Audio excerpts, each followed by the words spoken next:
الحمد لله الحمد لله وكفى وسلام على عباده الذين اصطفى أما بعد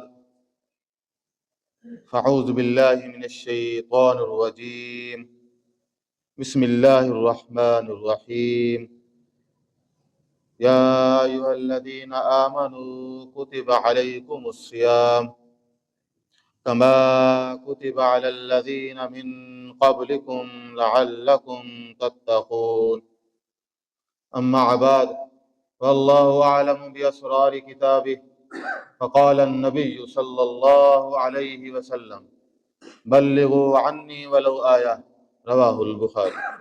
عزیز سامعین کرام، رمضان صرف ایک مہینہ نہیں بلکہ یہ ایمان کی تجدید، قلب کی تطہیر، ضمیر کی بیداری، اخلاق کی آبیاری، نفس کی صفائی، کردار کی تعمیر، تقوی کی تربیت اور زندگی کی اصلاح، نیکیوں کی بہار کا مہینہ ہے۔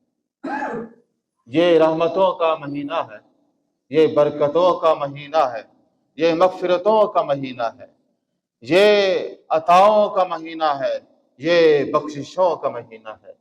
یہ شہر رمضان ہے، شہر القیام ہے، شہر الصیام ہے، شہر القرآن ہے، اور شہر الدعا ہے، شہر الدعا، اور اسی طرح شہر الجود والسخا ہے، شہر التربیہ ہے، شہر التقوی ہے، شہر الفلاح ہے، اور شہر التربیہ ہے۔ پتہ نہیں اس کے کون کون سے نام ہیں۔ بس ہمارا دامن جتنا ہوگا ہم اس سے اپنے لیے اتنے موتی حاصل کرتے جائیں گے، جتنا دامن چھوٹا ہوگا اس سے اتنا ہی کم فائدہ اٹھائیں گے۔ عزیز سامعین کرام، آج جمعۃ المبارک ہے، سید الایام، یہ سارے دنوں کا سب سے بڑا دن ہے، اوپر سے رمضان بھی ہے۔ بھائی مسجد ہو، رمضان ہو اور جمعہ بھی ہو، قرآن ہو، ایمان ہو اور رحمت رحمان ہو، تو پھر اس سے زیادہ خوش نصیبی اور کیا ہوگی؟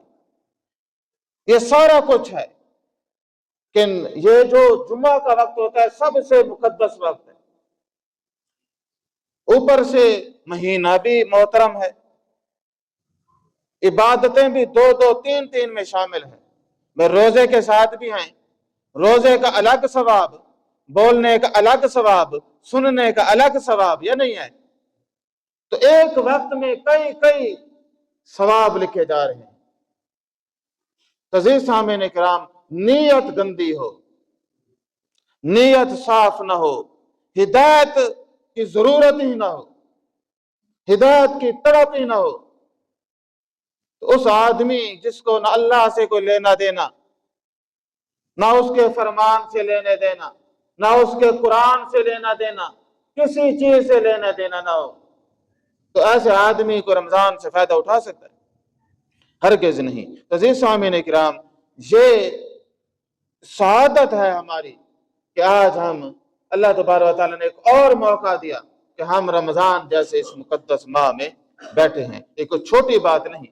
آج ہم جس موضوع پہ بات کریں گے وہ بھی بڑا ہی اہم ہے، وہ یہ ہے کہ رمضان کے دن جیسے جیسے گزرتے ہیں ویسے ویسے ہمارا شوق عبادت کم ہوتا جاتا ہے۔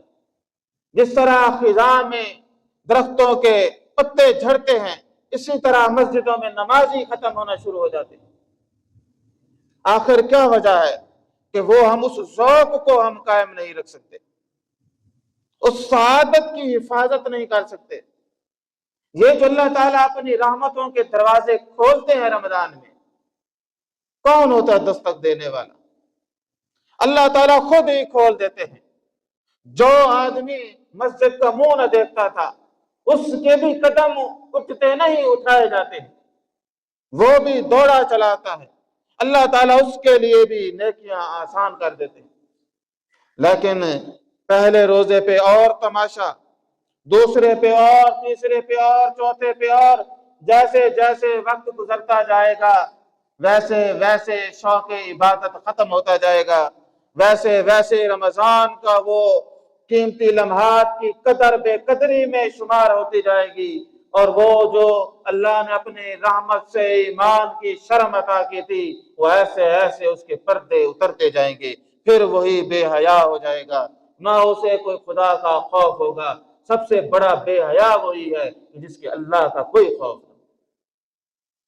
حیا، الحیاء من الایمان، ایمان کا حصہ ہے حیا، جس کے اندر حیا نہیں اس کے اندر ایمان نہیں۔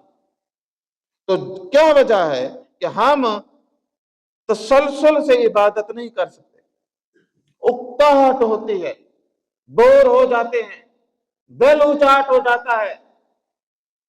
کیا پھر ہمیں یہ سوچنا چاہیے نا ان عبادات میں وہ روح ہے یا نہیں ہے؟ اللہ نے جو ہمارے لیے نسخے تشخیص کیا ہے اس سے تو یہی معلوم ہوتا ہے نسخے ہی غلط ہیں، یا پھر کوئی ہمارے اندر کوئی خرابی ہے۔ کیا ہے؟ کوئی ہمارے اندر خرابی ہے کہ ہمیں آب حیات بھی مل رہا ہے لیکن ہمیں کوئی فکر، کوئی اثر نہیں ہوتا۔ قرآن سن رہا ہے، سن سن کے سن ہو گیا ہے۔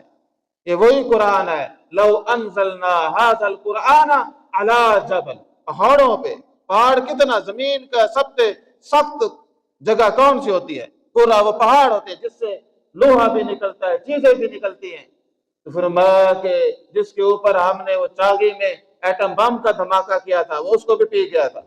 پہاڑ اتنا سخت ہے کہ وہ کیا ہے، ایٹم بم تک کو ہضم کر جاتا ہے۔ فرمایا کہ لو انزلنا هذا القرآن على جبل لرأيته خاشعا متصدعا من خشية الله۔ پھر یہی تمہاری آنکھیں دیکھتی کہ کس طرح اس کے وزن سے پہاڑ خشیت کی وجہ سے کیا ریزہ ریزہ ہو گیا۔ انسان، وہ انسان، فرمایا ختم اللہ علی قلوب، کتنے بدبخت وہ لوگ ہیں، یہ بدقسمت لوگ ہیں کہ کانوں میں آواز پڑتی ہے، دل میں اثر نہیں کرتی، دل میں نہیں جاتی، بس کانوں میں جاتی ہے۔ عشق کی چوٹ تو پڑتی ہے دلوں پر یکساں، ظرف کے فرق سے آواز بدل جاتی ہے کہ جب جناب ابو بکر صدیق نے قرآن سنا تو فوراً ایمان لائے۔ وہی قرآن ابو جہل سنتا ہے، نبی کریم صلی اللہ علیہ وسلم اتنے ذوق، اتنے شوق اور اتنے ہی اعلیٰ طریق سے قرآن کو پیش کرتے ہیں، ابو جہل قرآن کا انکار کر دیتا ہے اور ابو بکر صدیق قرآن کو مان لیتے ہیں۔ کہنے کی بات یہ ہے کہ پیغمبر کی ہدایت دینے میں کوئی فرق نہ تھا، آپ کا وہی خلوص ابو بکر کے لیے تھا، وہی ابو جہل کے لیے تھا، مسئلہ تھا یہ دل، اس کے دل میں وہ ان کی کوئی جگہ نہیں تھی۔ ختم اللہ علی قلوبہم، یہ ایسے لوگ ہیں کہ جن کے دلوں پر اللہ نے مہرے لگا دی۔ تو بھائی ہمیں سوچنا چاہیے نا، پہلے دن 100 کی سپیڈ سے عبادات کی طرف، پھر ایسا ایسا سپیڈ بریکر لگتے ہیں، پھر وہ فرض تک پڑھنا گوارا نہیں کرتا۔ وہ آخر وہ بریکر ہے کیا؟ ہر سال رمضان آتا ہے، ہر سال یہی عادتیں ہوتی ہیں، پھر آخر پہ وہی پرانے نمازی بچتے ہیں، وہی چند لوگ جن میں آدھے بوڑھے ہوتے ہیں اور یہی لوگ بچتے ہیں، آخر میں یہی لوگ۔ عزیز سامعین کرام، تو ہمیں بھی یہ رمضان تو قیامت تک آتا جائے گا، کیا معلوم، ہمیں کوئی گارنٹی ہے اپنی زندگی کی؟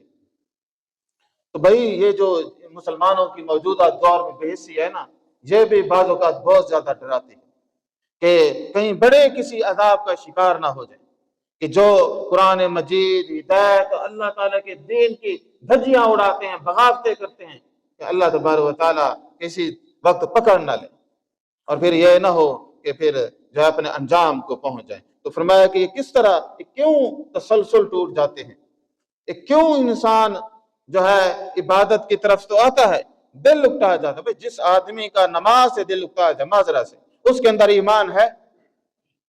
جو آدمی اپنے سب سے زیادہ کریم، سب سے زیادہ رحیم، اپنے حامی اور ناصر سے ملاقات تک گوارا نہیں کرتا، تو زندگی کے وہ ضلالتوں میں گرفتار ہوگا یا نہیں ہوگا؟ تو بھائی جس کا نماز میں دل نہیں لگتا وہ اپنے ایمان کا علاج کرے۔ جو آدمی قرآن کے قریب نہیں آتا، جو آدمی یہ چیزیں، اس کو سب سے پہلے فکر کس کی کرنی چاہیے؟ اپنے ایمان کی۔ ایمان کمزور تو سب کچھ کمزور۔ تو ہمارے ہاں تو بات بھی نہیں ہوتی ایمان پہ، کوئی کرنا ہی نہیں چاہتا، جو کرتے ہیں ان کو سننا ہی نہیں چاہتا، کیونکہ ان کو پتہ ہے کہ ایمان کی باتیں ہوں گے تو ہمارے پیارے بھی ساتھ اڑیں گے، تو کہتے ہیں بس رہنے دو۔ عزیز سامعین کرام، جب یہ رمضان آیا تو کیا ہم جب اس کی برکات کی طرف آئے تو کیا ہم ماحول کی وجہ سے آئے، اپنی عادت کی وجہ سے آئے، یا پھر یہ موسم تھا، بس جس طرح ہوتا ہے نا شوگر، آج چلو 2-4 دن ادھر بھی لگا لیں، یا پھر ایمان کی طاقت لے آئے؟ یاد رکھیں، جو ایمان کی طاقت سے آتا ہے وہ پھر ڈگمگاتا نہیں ہے۔ جو بس موسمی بٹیرے ہوتے ہیں، فصلی بٹیرے، ان کا پھر کیا ہے، وہ کہتے ہیں نا کیتے پہ پانی پھیرا، اپنے کیے پہ پانی پھیر دیتے۔ کہتا ہے کہ بے موسمی کا شغل تھا اپنی نماز بھی، بے موسمی کا شغل تھا اپنی نماز بھی، جب موسم باہر آئی تو میں خار بن گیا۔ تو بس موقع لگنے کی دیر ہے، پھر دیکھو۔ عزیز سامعین کرام، تو سب سے پہلی بات یہ ہے کہ بھئی رمضان المبارک کا ایک مقصد تھا، یہ ہے شہر الصیام، یہ ہے شہر القیام، یہ ہے شہر القرآن۔ جو آدمی عملی طور پر جو ہے ان کے ساتھ نسبت نہیں لگاتا، اس بیچارے کو پتہ نہیں ہے۔ عمر پوچھیں کتنی ہے؟ الحمدللہ سے 64 سال ہے، 64 سال عمر ہے، تو زندگی میں 64 بار تو رمضان آیا ہے۔ صرف آپ یہی سروے کریں کہ رمضان کا مقصد کیا تھا، یہی آپ کو پتہ چل جائے گا کہ دودھ کا دودھ اور پانی کا پانی ہو جائے گا کہ رمضان کا کیا مقصد تھا، رمضان کس مقصد کے لیے آیا ہے۔ اکثریت کو تو یہ بھی نہیں پتا کس مقصد کے لیے آیا ہے۔ اللہ جل شانہ نے فرمایا کہ بھائی یا ایھا الذین آمنوا کتب علیکم الصیام کما کتب علی الذین من قبلکم لعلکم تتقون۔ صاحب ایمان لوگوں کو یہ بات بتائی گئی، ان کو شرف خطاب عطا فرمایا گیا، میں تمہارے اوپر روزے فرض کر دیے۔ ایسے یہ مجرب عبادت ہے، ایسی یہ اپنے اندر روحانیت رکھتی ہے۔ فرمایا کہ کتب علیکم الصیام کما کتب علی الذین من قبلکم، فرمایا جس طرح ہم نے تم سے پہلے لوگوں پر روزے فرض کیے۔ لیکن روزہ رکھ لے نا بندہ تو کوئی کام سے پہلے اس کا ضمیر اسے کہتے کر کیا رہا ہے، روزے سے حیا کر، جھوٹ نہ بول، روزے سے حیا کر، یہ فحاشی کی کوئی چیز نہ دے، کئی طرح کے آتے ہیں نا رکاوٹیں، اس کا ضمیر، اس کا ایمان اس کو کہتا ہے، یہ ایک پروٹیکشن شیلڈ ہے۔ اس لیے فرمایا کہ الصوم جنہ، کہ روزہ ڈھال ہے، تو یہ گناہوں سے بچاتی ہے۔ تو جو آدمی روزے کا حیا نہیں کرتا، قیامت والے دن اس کا بھی کوئی حیا نہیں کیا جائے۔ عزیز سامعین کرام، اس کا مقصد تھا لعلکم تتقون۔ ابھی ہم یہ 2-3 دن پہلے یہ یا ایھا الذین آمنوا پہ میں نے ایک پورا درس دیا، کتب علیکم الصیام پہ دیا، کما کتب علی الذین من قبلکم پہ دیا، آج لعلکم تتقون پہ دیا۔ تو وہ بھی اگرچہ پورے مکمل نہ تھے، 20 منٹ میں کیا ہے، 15-20 منٹ کیا بات ہوتی ہے، لیکن پھر بھی اچھا بھلا اس میں خلاصہ تھا کہ بھئی ہم نے اس کے بات کی۔ اب یہاں یہی باتیں کریں تو وقت پھر زیادہ درکار ہے ہمیں۔ قصہ یہ ہے لعلکم تفلحون، لعلکم تتقون، تاکہ تم کیا بن جاؤ، تقوی والے بن جاؤ۔ اللہ جل شانہ نے یہ تقوی ایک ایسا پھل ہے کہ جو عبادت کے شجر سے حاصل ہوتا ہے۔ عبادات شجر ہیں، درخت ہیں، روزہ گویا ایک درخت ہے، جیسے آم کا پیڑ ہے اور آم اس کا پھل ہے، روزہ ایک پیڑ ہے، اس کا پھل کیا ہے، تقوی۔ بندہ درخت لگا اور پھل نہ ہو تو اس درخت کو کوئی فائدہ ہے؟ اس روزے کا کیا فائدہ ہے جس سے تقوی حاصل نہ ہو؟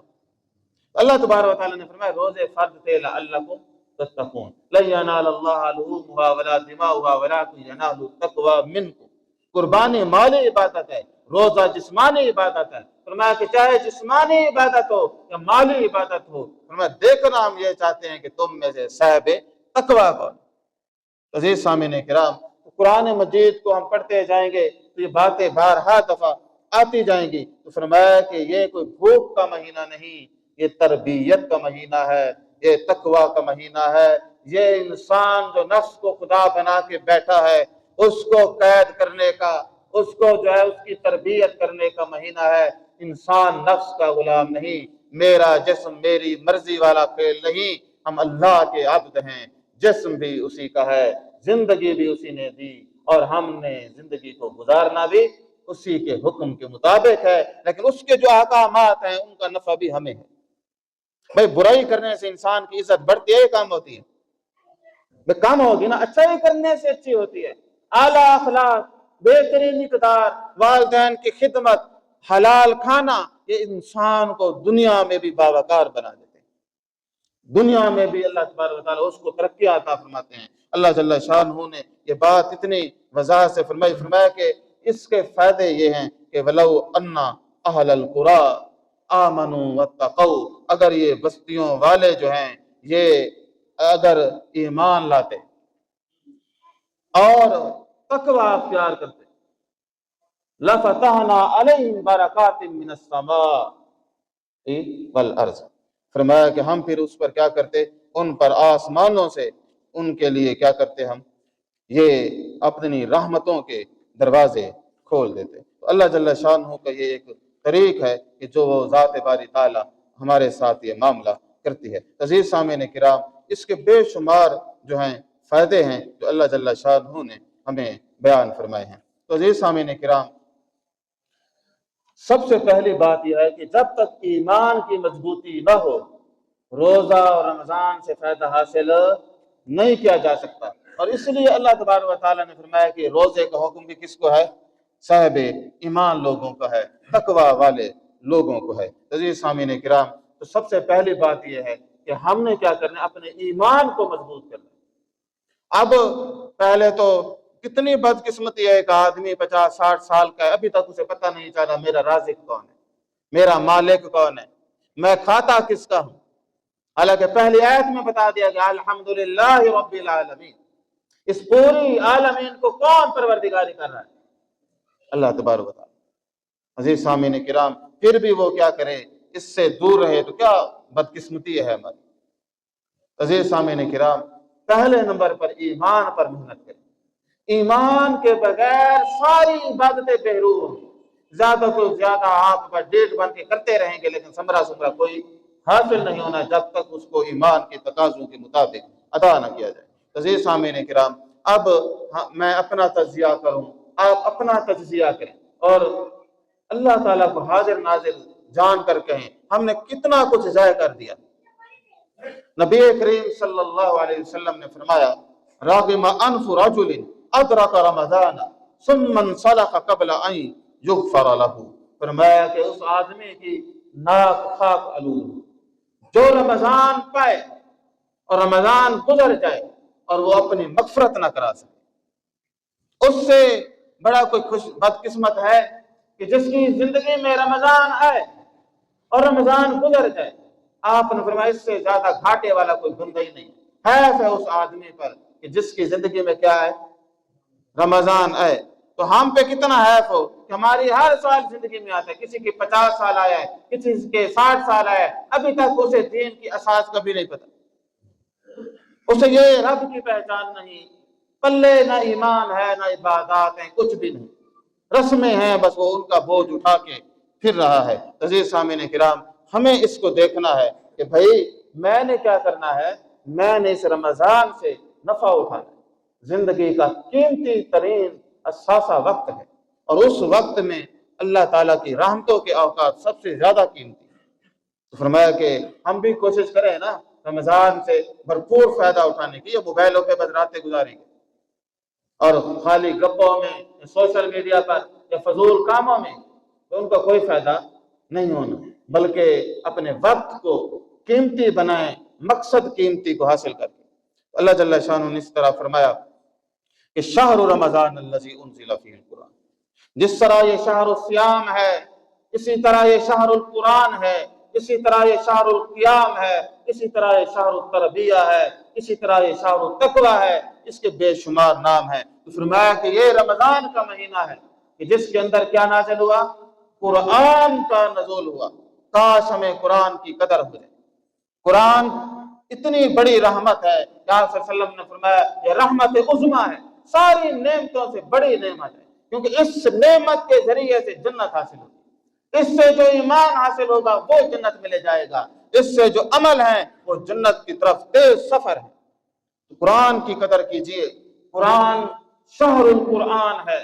آپ نے فرمایا کہ من قام رمضان، جس نے راتوں کو قیام کیا، ایمانا واحتسابا غفر له ما تقدم من ذنبه، فرمایا کہ ایمان اور احتساب کے ساتھ اللہ تبارک و تعالیٰ اس کے گناہوں کو معاف فرما دے۔ تو بات یہ ہے کہ قرآن کا مہینہ ہے، تو قرآن سے جو آدمی دور بھاگے، ہدایت سے دور بھاگے اور بات ڈرامے کرے، ہمیں حق کوئی نہیں بتاتا جی، ہم فلاں ہیں، کو بتاتا نہیں ہے، جو بتاتے ہیں ان کی تم سنتے ہو۔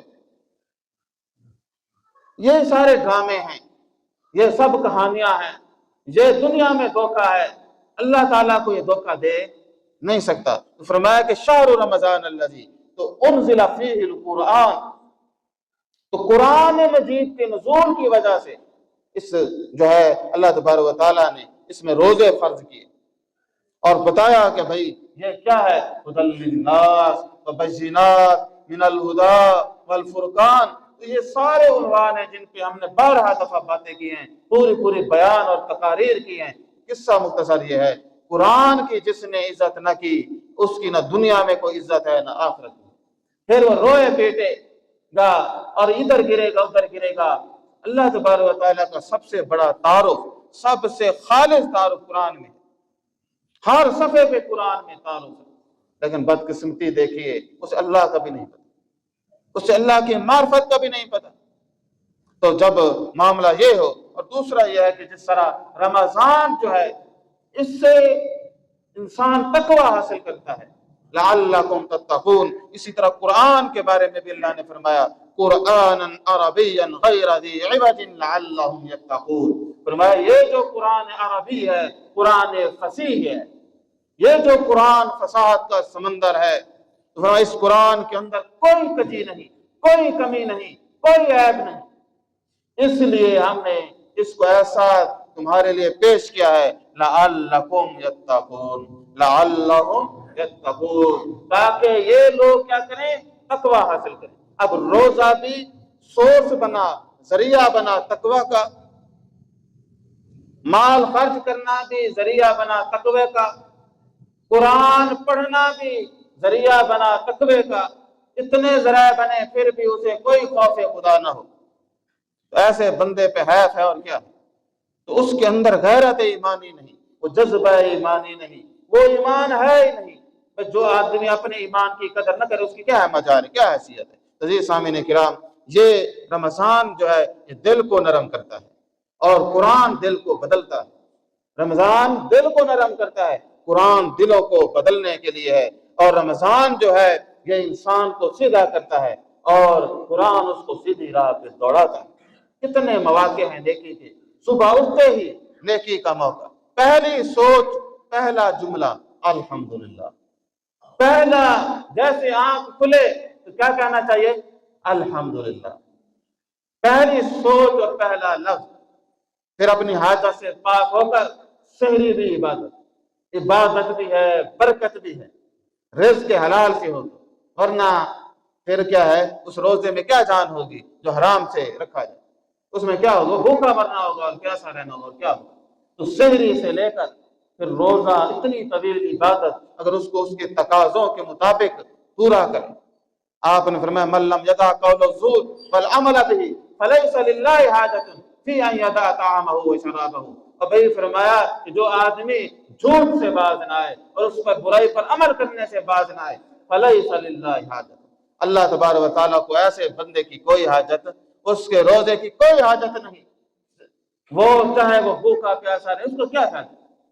جب اس نے صرف معدے کو روزہ رکھایا، نہ آنکھ کو روزہ تھا، نہ دل کو روزہ تھا، نہ زبان کو تھا، نہ کانوں کا تھا، تو پھر اجر کیا ملتا، کچھ نہیں۔ عزیز سامعین کرام، یہ لازمی ہے۔ تو آخر ہم رمضان کے شروع میں تو بھاگتے ہیں، پھر تھک ہار کے ہماری ساری جو ہے وہ جلالت ایمانی، وہ توقت طاقت ایمانی، وہ ذوق نماز، وہ سارے ہی بہہ جاتا ہے، پھر پڑے ہوتے ہیں ویلے، اب جی دل نہیں کر رہا۔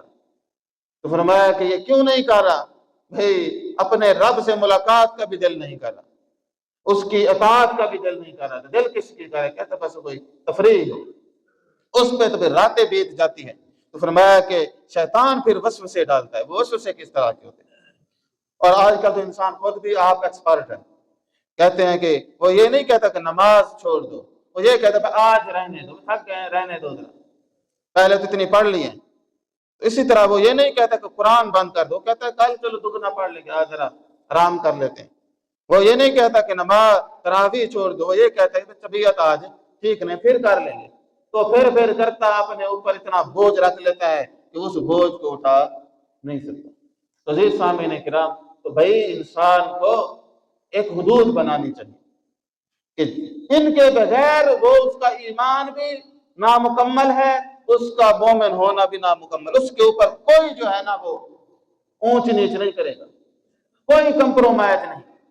باقی معاملات ہیں، اب تھک گیا ہے تو کوئی مسئلہ نہیں، تھک بھی جاتا ہے، بیمار بھی ہو جاتا ہے، کھڑا نہیں بیٹھ کے پڑھ لے، چلو زیادہ مرا پیا ہے تو فرمایا کہ پھر کیا ہے، لیٹ کے پڑھ لے، اشارے سے پڑھ لے۔ تو کوئی صورت ہے کہ جس سے وہ کیا ہے اللہ کے ساتھ وابستہ ہو جائے۔ آج تو ہمارے لیے یہی عذاب نظر آ رہا ہے نا، کل یہی ہمارے لیے فخر ہوگا کہ جو وقت ہم نے دین میں گزارا، جو وقت اللہ کی عبادت میں گزارا، کہے گا کاش کوئی اور ہوتا، تو پھر کہے گا کہ قال رب ارجعون، پروردگار واپس لوٹا دیجئے، لعلی اعمل صالحا فیما ترکت کلا، تو وہ کہے گا کہ کیوں بھائی اس لیے کہ لعلی اعمل صالحا، تاکہ میں اعمال صالح کروں، فیما ترکت کلا، جو میں نے چھوڑے تھے۔ ان کو کہا جائے کہ کوئی نہیں، ہرگز نہیں، کوئی مہلت دی جائے گی کسی کو، ہرگز نہیں۔ تو بھائی تیسری وجہ ہے ثابت قدمی کا فقدان، تو انسان ثابت قدم نہیں رہ سکتا، پیچھے ایمان کی کمی، پھر ماحول بھی ایسا، ثابت قدمی ہے جوہر ایمان، تو ایمان نہیں ہوگا تو یہ پھر ثابت قدمی کہاں سے آئے گی؟ اللہ جل شانہ نے فرمایا ان الذین قالوا ربنا اللہ، بے شک وہ لوگ جو کہتے ہیں قالوا ربنا اللہ، ہمارا رب کون ہے؟ اللہ ہے، ثم استقاموا، اور فرمایا کہ وہ اسی پر استقامت حاصل کرتے ہیں، اسی پر پکے ہو جاتے ہیں، کس پر؟ اللہ تعالیٰ کو اپنا رب ماننے پر، ایمان کی مضبوطی پر پکا ہو جاتے ہیں۔ دیکھیں اسم الجلال ہے اللہ تعالیٰ کا نام اللہ، قرآن مجید میں سب سے زیادہ یہ لفظ آیا۔ دوسرے نمبر پر جو سب سے زیادہ اللہ تعالیٰ کا کوئی صفاتی نام آئے تو لفظ رب، وہ کون سا ہے؟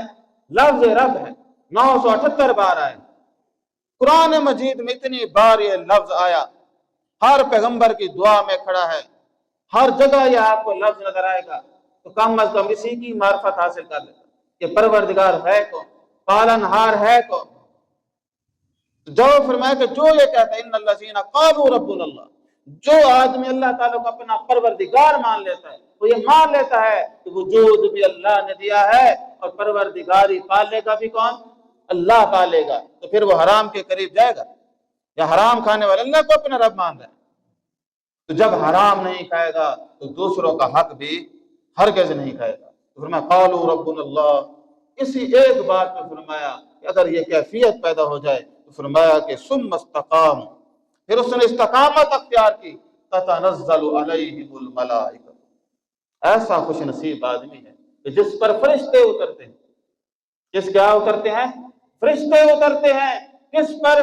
دو صفات، ان الذین قالوا ربنا اللہ ثم استقاموا، اللہ تعالیٰ کو اپنا رب مان لینا اور اسی پر استقامت اختیار کر لینا، تتنزل علیہم الملائکہ، ملائکہ کی فوج اس پر اترے گی اور تسلی دینے کے لیے اللہ تخافوا ولا تحزنوا، تو وہ یہ تسلی دینے کے لیے اترے گی۔ تو یہ سارے آیات اپنے اندر اتنی جامعیت رکھتے ہیں، تو ہم نے چونکہ موضوع کو آگے لے جانا ہے تو عزیز سامعین کرام، اب استقامت عمل یہ لازمی ہے، استقامت عمل یہ لازمی ہے کہ انسان کے اندر یہ استقامت کا پہلو ہو۔ تو بھائی یہ قرآن مجید نے بھی ہمیں حکم دیا ہے اور نبی کریم صلی اللہ علیہ وسلم نے بھی یہ حکم دیا ہے۔ آپ نے فرمایا کہ احب الاعمال الی اللہ ادومھا وان قل، تو فرمایا اللہ تبارک و تعالیٰ کو وہ اعمال سب سے زیادہ پسند ہیں جو تسلسل کے ساتھ ہوں، چاہے وہ تھوڑے چھوٹے ہی کیوں نہ ہو۔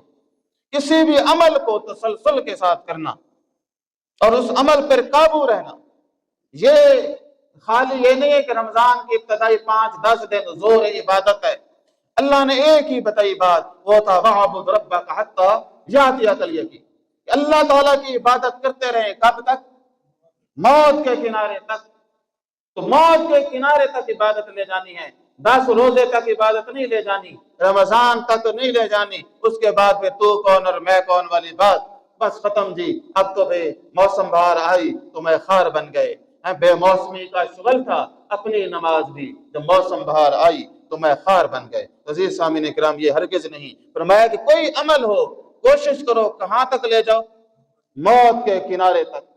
تو یہ عمل کے اندر دوام, یہ مومن کی شان ہے. اللہ تبارک و تعالی ہمیں بھی یہ ذوق عطا فرمائے کہ ہم اپنی عبادات کو کہاں تک لے جائیں؟ اعتدال سے کریں, توازن سے, موت کے کنارے تک لے جائیں. فرمایا کہ یا ایھا الذین آمنو, اے صاحب ایمان لوگو, اتنا بڑا تمغہ ہے. 89 بار اللہ تعالیٰ نے اس انسان کو, بندہ مومن کو, یہ شرف خطاب عطا فرمایا. اس سے بڑا کوئی تمغہ کوئی نہیں کہ اللہ تبارک و تعالیٰ نے ڈائریکٹ انسان, بندہ مومن, انسان نے بندہ مومن کو خطاب کیا. اور کسی بھی قرآن مجید کے اندر جہاں پہ بھی یا ایھا الذین آمنو ہے نا, لفظ قل نہیں ہے اس کے شروع میں. یہ نہیں کہا کہ اے پیغمبر آپ کہہ دیں اے مومنو, نہیں. اللہ تعالیٰ نے خود آپ ہی فرمایا یا ایھا الذین آمنو, اے صاحب ایمان لوگو. اس کے اوپر بھی پورا تفصیل سے میں نے یہ درس دیا ہے, تو آپ وہ بھی سن لیں. اور فرمایا کہ یا ایھا الذین آمنوا اصبروا وصابروا ورابطوا واتقوا اللہ لعلکم تفلحون. فرمایا کہ صبر کرو, الصبر من الایمان, اور یہ تو صبر ایمان میں سے ہے.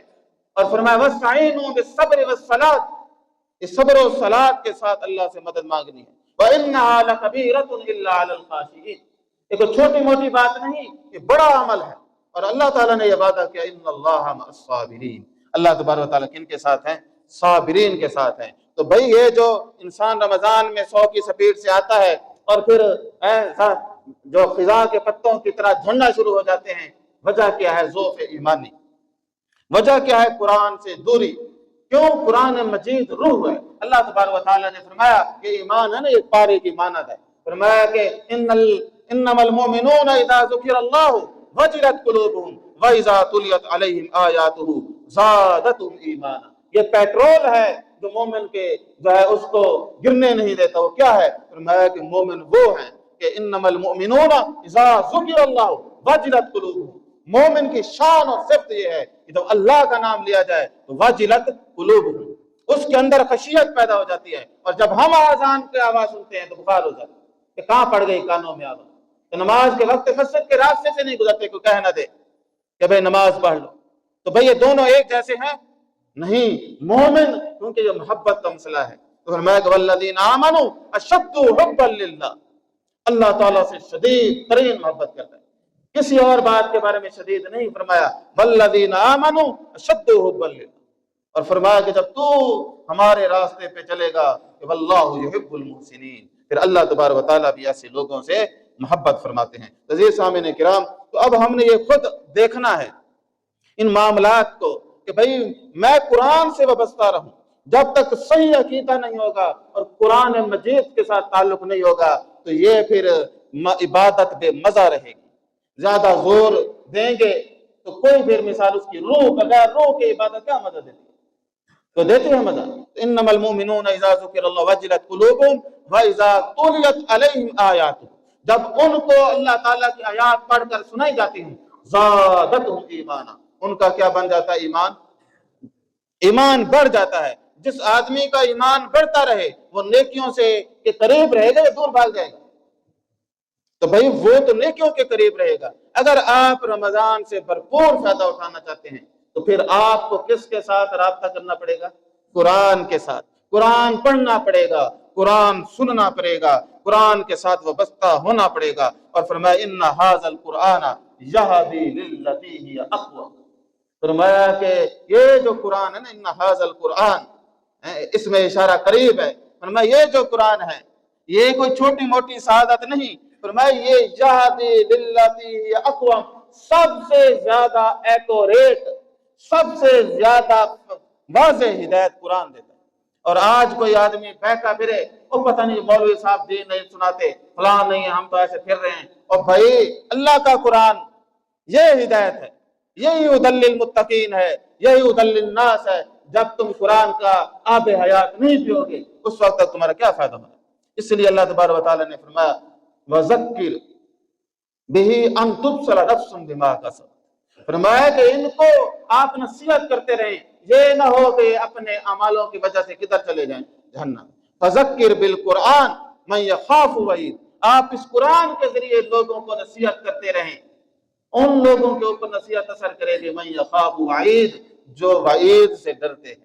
جن کو وعید اثر نہیں کرتی وہ کہتے ہیں جو مرضی سنو ہمیں کیا ہے، ان کو کوئی کسی چیز کا کوئی ہوش نہ، ہرگز نہیں۔ عزیز سامعین کرام، تو ہم دیکھتے ہیں کہ اللہ جل شانہ نے یہ جو ہمارے اوپر رمضان کی صورت میں نفس جو خارج کے خداؤں کو تو کچھ نہیں سمجھتا، نفس کے خدا کے آگے جو سجدہ ریز ہے انسان، اس کو سمجھایا گیا ہاں بھائی کہ تو باہر کے خداؤں کو تو جوتے کی نوک پہ رکھتا ہے اور اندر جو ہے نا خیر منہ، اور جو ہے نا افرائیت من اتخذ الہ ہوا، آپ کو پوچھا گیا کیا بھلا آپ نے اس شخص کو دیکھا ہے جو اپنی خواہشات نفس کو خدا بنائے بیٹھے ہے؟ تو مکہ میں بت پرست تو تھے، کوئی خدائی دعویٰ دار نہ تھا، یہ کہاں سے اتر آیا کہ وہ ہے جو کہتا ہے میرا جسم میری مرضی، اب بس جو میرا دل کرے، آج وہ دل نہیں کرا، میں دل نہیں، تیرا تمغہ یہ ہے کہ وعبد، تو نے کیا کرنا ہے؟ عبادت کرنی۔ وما خلقت الجن والانس الا ليعبدون، تو بھئی انسان کی افضلیت اور مقام اور شرف عبدیت ہے، نہ کہ کیا ہے وہ اس کے سامنے کھڑا ہو جائے۔ تو عزیز سامعین کرام، ایک یہ ہے، اور مومنوں کو کچھ اصول بتائے گئے کہ اس طرح سے وہ اپنی زندگی کو گزاریں۔ تو یہ سارا موضوع اس حوالے سے تھا کہ رمضان کے دن جیسے جیسے گزرتے ہیں شوق عبادت ویسے ویسے ڈھل جاتا ہے، ویسے وہی پرانے روحیں وہی پرانے فرشتے بن جاتے ہیں۔ تو آخر ہمارے اوپر اللہ تعالیٰ کیا نہ قرآن اثر کرتا ہے، یا نہ رمضان کی بہاریں اثر کرتے ہیں، نہ کسی کی نصیحت اثر کرتی ہے، کوئی بھی چیز اثر نہیں کرتی، پھر مجھے دیکھنا چاہیے کہ میں کس دل کا مالک، کہیں میرے اوپر اللہ نے مہر تو نہیں لگا دی، میں ان لوگوں میں تو نہیں ختم اللہ علی قلوبہم کہ زمرے میں تو نہیں چلا گیا، کہ کوئی چیز مجھے نیکی کی طرف مائل نہیں کرتی، کوئی نصیحت اثر کارگر نہیں ہوتی۔ بھئی جس بیمار پہ کوئی دوائی اثر نہ کرے تو وہ لا علاج ہی ہے نا۔